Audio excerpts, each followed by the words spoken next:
નાયબ મુખ્યમંત્રી હર્ષ સંઘવીએ રાજુ કરપડા સાથે મુલાકાત કરી છે। ભાજપમાં જોડાયા પછી રાજુ કરપડાએ ડેપ્યુટી સીએમ સાથે મુલાકાત કરી। પાર્લામેન્ટરી બોર્ડની બેઠક છોડીને રાજુ કરપડાને મળવા માટે પહોંચ્યા હર્ષ સંઘવી। બંને નેતાઓ વચ્ચે 2 મિનિટ સુધી વાતચીત પણ થઈ છે। તો આજે રાજુ કરપડા જે ખેડૂત નેતા છે તે ભાજપમાં વિધિવત રીતે જોડાઈ ગયા છે। તેમના સમર્થકો સાથે તે આજે વિધિવત રીતે ભાજપમાં જોડાયા છે। અને આજ મુદ્દે સંવાદદાતા પાર્થ ફોન લાઈન પર છે। પાર્થ, એક તરફ રાજુ કરપડા આજે વિધિવત રીતે ભાજપમાં જોડાયા અને આજે ડેપ્યુટી સીએમ સાથે તેમની મુલાકાત પણ થઈ। અત્યારે શું વધુ વિગતો આ મુદ્દે?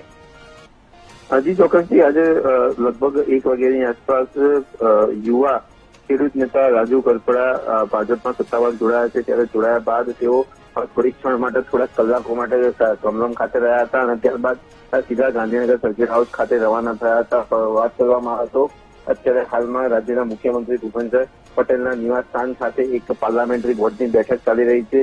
ઉમેદવારોનું મહામંથન ચાલી રહ્યું છે, ચર્ચા ચાલી રહી છે। એ બેઠક છોડીને નાયબ મુખ્યમંત્રી હર્ષ સંઘવી પાર્લામેન્ટરી બોર્ડમાંથી નીકળ્યા હતા અને સીધા તેઓ સર્કિટ હાઉસ પહોંચ્યા હતા અને લગભગ 2 થી 5 મિનિટ સુધી રાજુ કરપડા અને તેમની સાથે જોડાયેલા સામાજિક આગેવાનો સાથે શુભેચ્છા મુલાકાત કરી હતી અને સામાજિક આગેવાનોને શુભેચ્છાઓ પણ પાઠવી હતી અને ત્યારબાદ મુલાકાત બાદ નાયબ મુખ્યમંત્રી હર્ષ સંઘવી ફરીથી પાર્લામેન્ટરી બોર્ડની બેઠકમાં જતા રહ્યા। આમ કહી શકાય કે રાજુ કરપડા ભાજપમાં જોડાતા જ નાયબ મુખ્યમંત્રીએ સમય કાઢીને તેમને મુલાકાત આપી હતી।